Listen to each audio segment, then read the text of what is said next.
So then standing up here, getting this putter shaft relatively level, you can see I'm forming that structure there with my hands. You can see the putter is actually going up more so the lifeline of that lead hand there rather than fingers that a lot of players do. All right, so in the putting coaching that I do, one of the main elements that a lot of players bringing awareness to would have to be the reference of the putter shaft relative to the forearms. Now, a putter is designed very differently from an iron. It certainly doesn't have as much angle on it, right? It's built a little bit more vertical. That doesn't mean it's like dead straight up and down. Correct. But it's certainly not on the plane that you would see a lot of other clubs. And when I see players setting up to putts, we see a lot of this action here, where the putter shaft would be very, very low.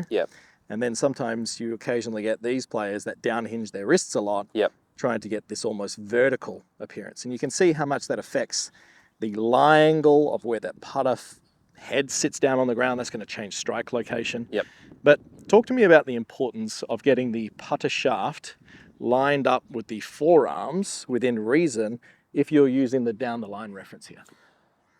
So obviously we're trying to be as much in control of that as possible. So again, like you mentioned, the reference of the shafts, again, people when they feel like the putter has to go straight back, straight through, the putter shaft is on an angle, so therefore when you move it, there is going to be some form of arc. Yeah, so I just want to quickly expand on that, is that a lot of players are under the assumption they should either be a straight back or a straight back and a straight through or an arc putter. Now, at the end of the day, if this putter shaft was built on a vertical angle and I was to move it like a pendulum, you can see that is moving straight back and straight through, but you also notice that the head is not sitting flat. Correct. So what happens is that this putter is designed, every putter is designed, unless it's built vertically, to have an arcing motion to it.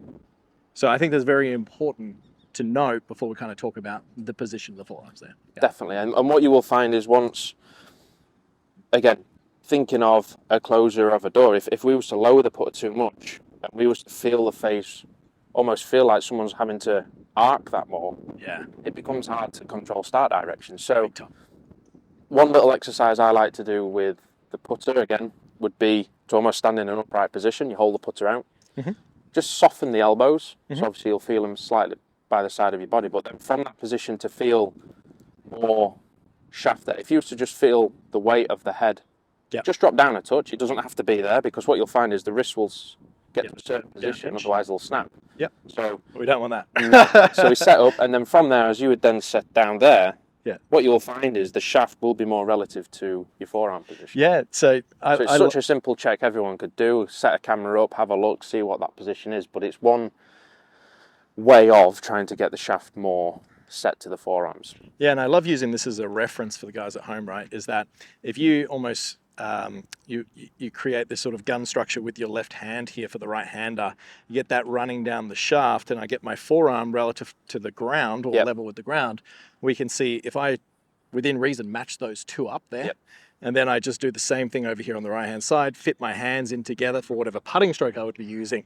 What we tend to see from that position is, within reason, that putter shaft would be level with the ground, the forearms would be level with the ground, and therefore everything moves together with an element of consistency, or as consistent as it could be.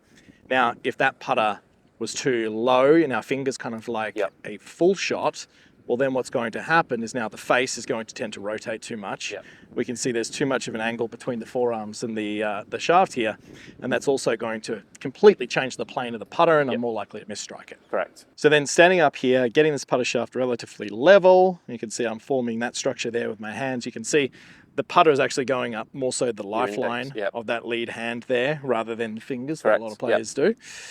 Securely in, I've now got my opposing palms facing each other, which is going to reduce the manipulation of the face, and then getting down into that position. I did like the feeling of kind of dropping the wrists down. Yeah, it just almost presets them a little bit more. Presets them down.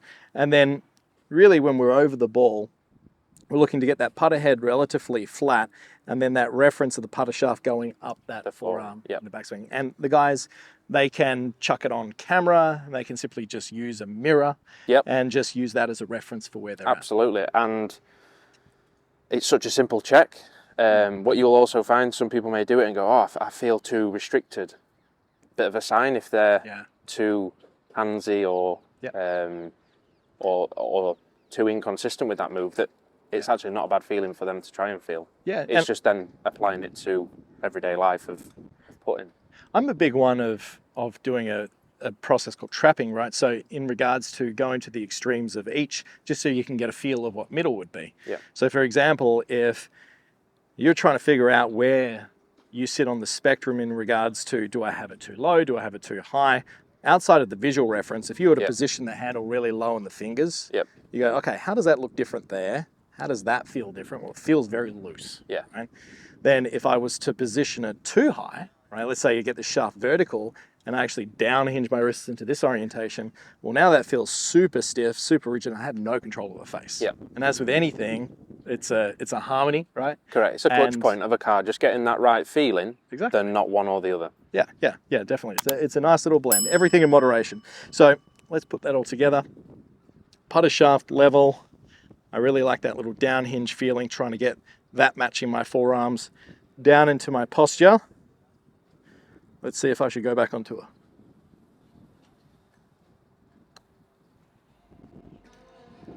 Nope, I think I should stay here. Thanks, man. Cheers.